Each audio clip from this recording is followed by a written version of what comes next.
All right. I think I was having trouble with my my Periscope. I don't know what's going on. I've been having problems with my Periscope for a minute.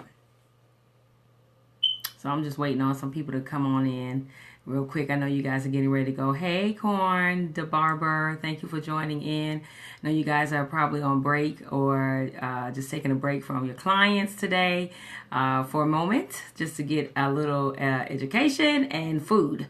Okay, so I just wanted to jump on real quick just to share some things with you all. This is a basic cosmetology 101.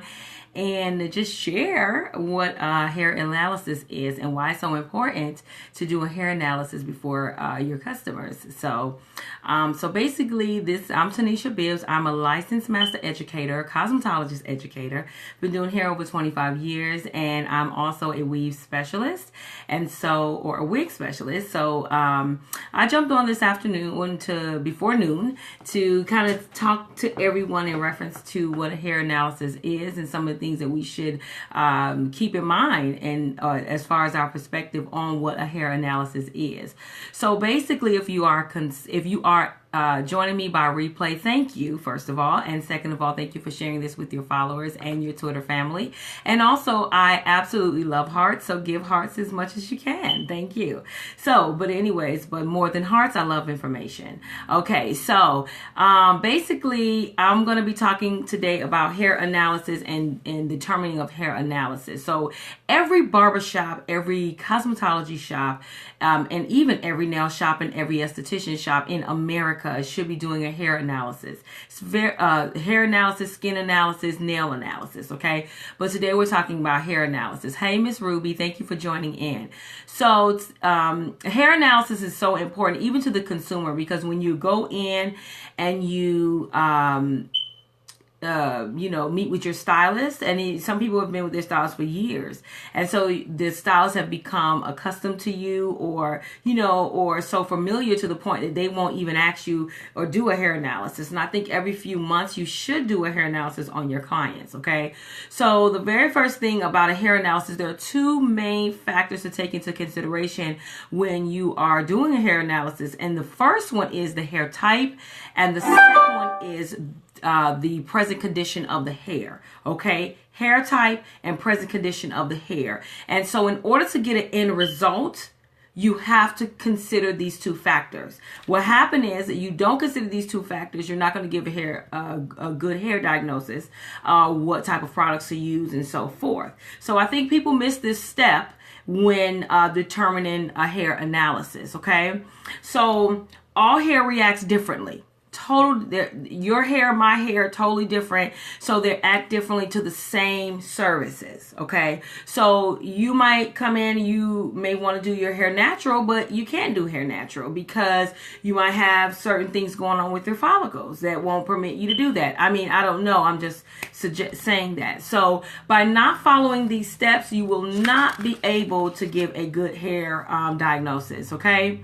Hair analysis is performed by observation. There are several things that need to be taken also into consideration when you're observing the hair. One is sight. The second one is touch, hearing, and smell. I'm going to say those again. Sight, touch, hearing, and smell. Okay, proper hair diagnosis, that's how you're going to be able to give them if you follow those directions. A lot of times what happen is people want to give you a diagnosis over Skype. That's impossible. Hey, Miss Moni, thank you for joining in. We're talking about hair analysis. Okay, people want to give you a prognosis or a diagnosis over over Skype or over video. There's no way you're going to be able to do that. You know why? Because right here it just says the observation are sight, touch, hearing, and smell. You're going to have to smell the hair. You're going to have to touch the hair. You're going to have to look at the hair. You're going to have to hear what's going on, what your customers are saying or what your clientele is saying. And this is also for the consumer. These are some of the great things that you need to know as well when you're going into your stylist. Okay. Now, there are 4 factors to consider in hair analysis. 1 is texture. 2 is porosity. 3 is elasticity, and 4 is density. Okay, knowing these items or knowing these factors is going to give a end result, a great end result in with your hair products or anything like that. So those are some good things to know. Okay. Now, hair texture, okay? When we talked about hair texture, it's talking about the thickness and diameter of the individual hair strand, okay?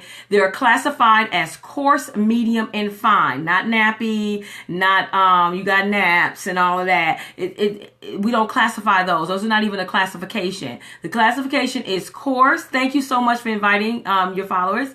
Classification is coarse, medium, and fine. Okay.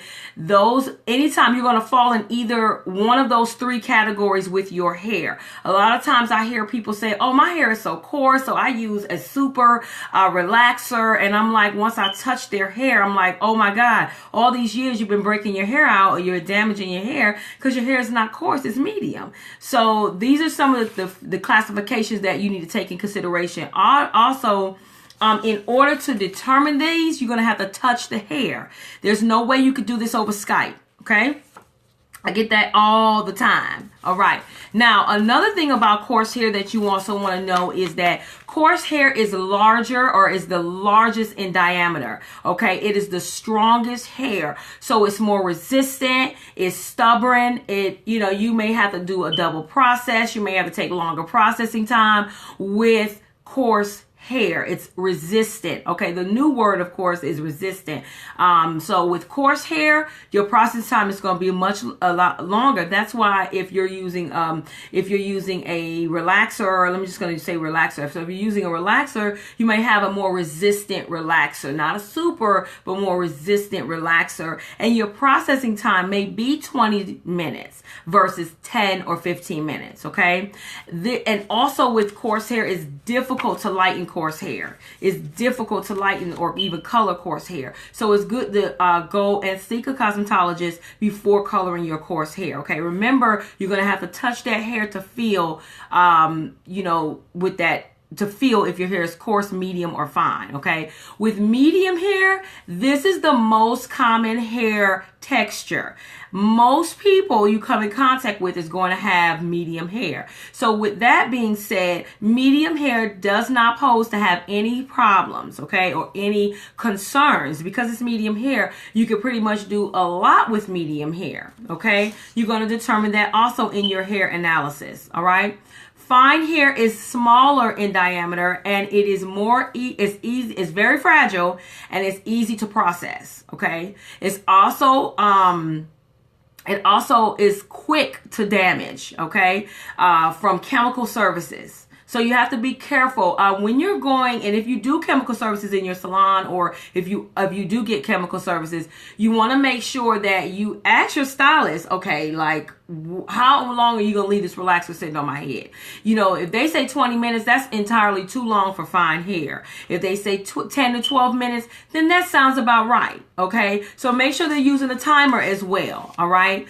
Take an individual hand, when you're doing an individual hand, analysis, what you want to do is you're going to take a strand of your hair like this. Okay. And you want to make sure that it's not broken off. Hey, naturally, Drew. You want to make sure that it's not broken off in the middle. So you want to start by holding the root area or the new growth area of the hair. And you want to glide your hand down just like that, just to feel. Now, this is a lot, but I'm going to just take a little bit. So you want to hold it here and you want to glide down just like that, just to determine what texture your hair is, if it's coarse, medium, or fine, okay? Now, this is what you want to do. This is another method that I do. You want to determine your hair texture. One, you want to shampoo your hair with your preferred shampoo or conditioner. Continue to shampoo your hair with that. You also want to choose a time when you're going to exercise or that, because what happens is it builds up sweat, and your sweat in your hair is going to also help determine, your extra sweat in your hair is going to actually alter the hair result, and it's going to determine and help help you determine your hair texture. Okay. You also want to, when drying your hair after you wet your hair, you want to make sure you towel blot, and after you towel blot, air dry. Don't don't blow dry your hair, because the blow dry is going to alter your hair. Okay, you don't want to blow dry that. So once you do that, then you air dry it. Then you could do the same test. Okay, or you can cut a 6 to 8 inch thread. Okay, this is a regular thread, not the heavy duty thread, fabric thread. You want to do a small thread, 6 to 8 inches, and regular, and you want to pull it out, and then you want to take one of your hair strands, and you want to pull it out, the strongest strand. Okay, pull it out, take a white piece of paper, put them side by side on there. Okay, and what happened is, if you pull out when you pull out your strand, you're going to try to make your hair. Okay, so basically, if you place the hair on the side, so you're going to place them side by side, you're going to look to see if the hair is really curly. If it's really curly, it's determining the curl pattern. That's always good to know as well. Or you can just take a tape, and you can actually tape the two sides down, okay, with sticky tape. Fine hair is thinner than the thread. So if your fine hair is thinner than the thread, so when you touch it on your paper, if it's thinner than the thread, then you have fine hair. Okay. If it's equal to the thread, or it feels kind of like the same, then it's medium. And if it's thicker, or if it's thicker than the thread, then you have coarse hair. Okay, so this is some of the ways that you can actually do hair analysis when you go into your cosmetologist, beautician, or whoever. You go to your barber or whatever, and you want to find these things out, or if you've had breakage in your hair, or if you say something's going on with my hair, why am I thinning out? Remember, I want to give you another nugget here. Remember that your hair, in each area or dimension of your hair, it's not going to be the same. So you might have your hair over here might be coarse when your hair over here might be thin.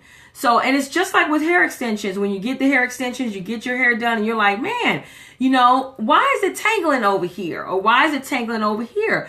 Because of this same situation. Your hair might be thick on one side, and it might be thin on the other side. Okay, so always determine do a hair analysis, or tell your cosmetologist to do a hair analysis. I don't care if you're going to the nail shop, if you're going to get just a facial done, if you're going to go to the barber shop. You want to make sure that your stylist is on point, and that they are talking to you about this, because guess what?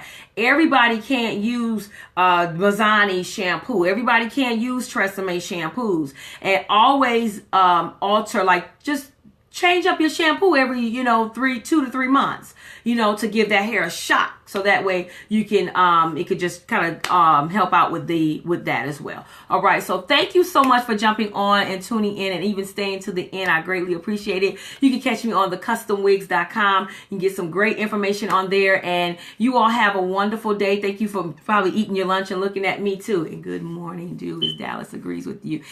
Thank you, Naturally Drew. I really appreciate you on that. Okay. When are you going to be scoping so that I can see your scope? I'm looking forward to your scopes as well. So thank you so much for jumping on to the Custom Wigs. This is TenishaBibbs. And until next time, I'll see you later on, because I'm going to be talking about porosity and also elasticity. All right.